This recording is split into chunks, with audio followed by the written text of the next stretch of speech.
না না, তোমার ওই ডাইনিয়া পুরে বিয়া করুন যাইব না। যেই দজ্জাল তারে যদি আমি বিয়া করি আমার জীবনটা ধ্বংস হয়ে যাবে। এই এই কি বললা তুমি?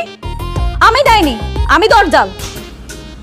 গাইয়া খ্যাত রাম ছাগল কোথাকার, আমাকে দরজাল বলার সাহস কে দিছে তোমাকে? সাহস কেউ দেয় নাই। দেখো এই জায়গায় আইসি আমি অনেক স্বপ্ন নিয়ে। দাদা কইছে পড়াশোনার সব দায়িত্ব তোমার আব্বারে দিছে, আর এটাও কইছে তোমার লগে আমার বিয়ে ঠিক হইছে। কিন্তু এখন তো দেখতাছি তাহলে কি দুলা ভাই? এই তুই ওকে দুলাভাই বলতেছিস কেন? ওর মত একটা খ্যাত ছেলেকে তুই দুলাভাই বলবি না। সত্যি সত্যি যদি তোমার লগে আমার আমার দাদা তোমার আব্বা যদি বিয়েটা দিয়ে দেয় তাহলে তো বিষয়টা একদমই ভালোই বলা। তোমার মতো একটা খ্যাত ছেলেকে বিয়ে করবো আমি? তোমাকে বিয়ে করার থেকে না আমি সুইসাইড করে মরে যাবো, সেটা অনেক ভালো। এই তুই দাঁড়াচ্ছিস কেন? তুই আর সাথে থাকতে থাকতে খ্যাত হয়ে যাবি। চলে।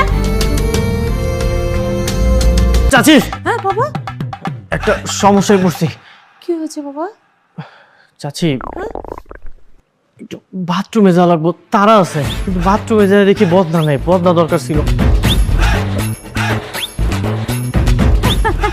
দেখো মা, তোমার ব্রিলিয়েন্ট স্টুডেন্ট, সে এতটাই ব্রিলিয়েন্ট সে বাথরুমে গিয়ে এখন বদনা খুঁজে বেড়াচ্ছে। আসলেই তো বাথরুমে কোনো বদনা নেই।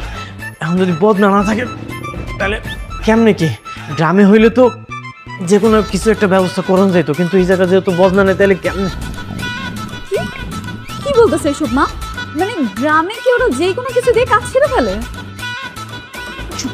না, ছেলেটা ও হয়তো কখনো ওই যে হাই কমার ব্যবহার করে নাই, কিভাবে পুশ শাওয়ার ব্যবহার করতে হয় ও হয়তো বোঝে না।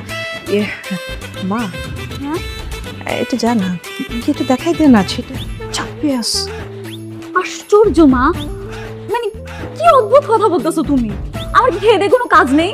আমি ওকে দেখাই দিয়ে আসবো কিভাবে বাথরুম ইউজ করতে হয়, কিভাবে বসতে হয়, কিভাবে ফ্লাশ করতে হয়। ছি! চাচি একটু তাড়াতাড়ি করেন, একটু তাড়াতাড়ি বদনার ব্যবস্থা করে দেন। এখনই দিচ্ছে। সূর্য, সূর্য, ওই যে ভাইয়ের বাথরুম একটু চাপে কষ্ট হচ্ছে, একটু তাড়াতাড়ি যা। যে ভাই একটু দেখাই দিবি কিভাবে পুশ শাওয়ার ব্যবহার করতে হয়। হ্যাঁ দুলাভাই আসো আসো আসো। কেন নিষেধ দুলাভাই?